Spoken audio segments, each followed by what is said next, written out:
I'm just glad it went in because, to be honest, I got a very similar look about, I don't know, 30, 45 seconds earlier, and it didn't go in. So maybe that helped.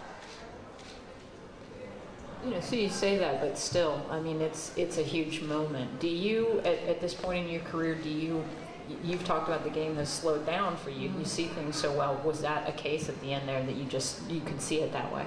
A little bit, you know, because they had been going under pick and rolls for a majority of the second half, and I had a feeling that if I went off the pick and brought it back to the same side that I had just come from, they were going to be very low, and I was going to be able to get a look. Like I said, I got virtually the same look, you know, 45 a minute earlier.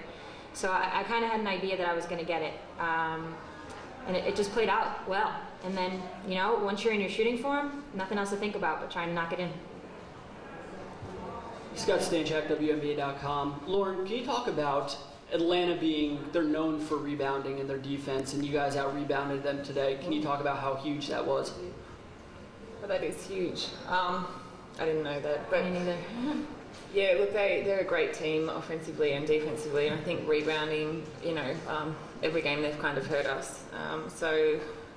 Today, like I said before, it was a really good game for us just to sort of get the finals jitters out of the way and to be able to move forward and work on the things that we need to get better. But you know, the rebounding was definitely a huge plus for us, obviously.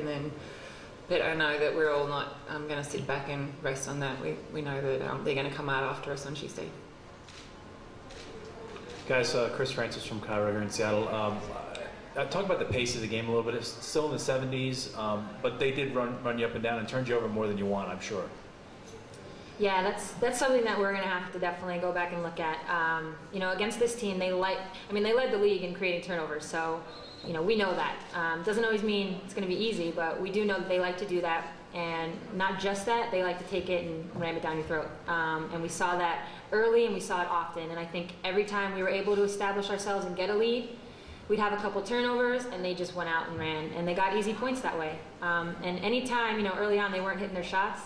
Anytime you can get easy baskets, all of a sudden the basket looks a little bigger. So for us, it's definitely something we have to work on, taking care of the ball. I agree.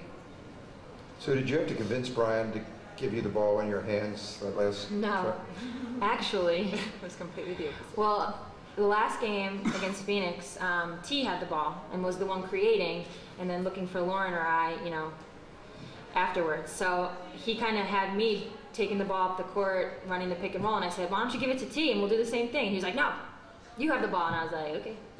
So that's kind of how it worked out, opposite of what you might have thought. But I'm glad it worked out regardless. Lauren, can you talk about the conversation at halftime about getting more involved offensively for you particularly? I mean, it wasn't really a conversation. I think everybody just wanted to sort of pull together, and like I said at the end of the game, you know, we definitely don't feel like we've won anything special right now, but at halftime it just felt like that. It felt like we knew we could play better basketball, and we sort of went away from the things that got us to where we are now. So something like that isn't necessarily a conversation because we've got so many scorers and so many threats. You know, 7 shots wasn't good enough in the first half. We wanted to get her the ball as much as possible to get her established. And it was definitely something we talked about. She's a little modest over here. I don't know. 2 more questions. I don't remember. I wasn't listening. Yeah, Sue, with Swin in foul trouble, it seemed like it was a particularly important game that Camille Little had tonight. She's awesome. Just the rebounding and her offensive output. Mm-hmm. It seemed tonight, she was the key to the game, and it seemed tonight every time they made a run, every time, you know, we relaxed, Camille was the one to step up, whether it be a defensive stop, a 3-point play, and she had a lot of energy. She was the one constantly encouraging the rest of the team. And that's something Camille has done for us the entire season. If I had to pick an unsung hero for our team, it would most certainly be her. Yeah. And especially, like you said, with Swin getting in foul trouble, you know, that messes things up a little bit. They had Angel in foul trouble too, so, you know, it throws off your routine, your pattern. But I thought Camille did a tremendous job tonight. Last question. So you kind of joked about it, having the ball in your hands after doing it differently last week in Phoenix, but how nice is it to have multiple different options where, you know, it can be T handling the ball or you handling the ball to give defenses different looks down the stretch? That's the beauty of our team, and that's what we've seen pretty much every game this season.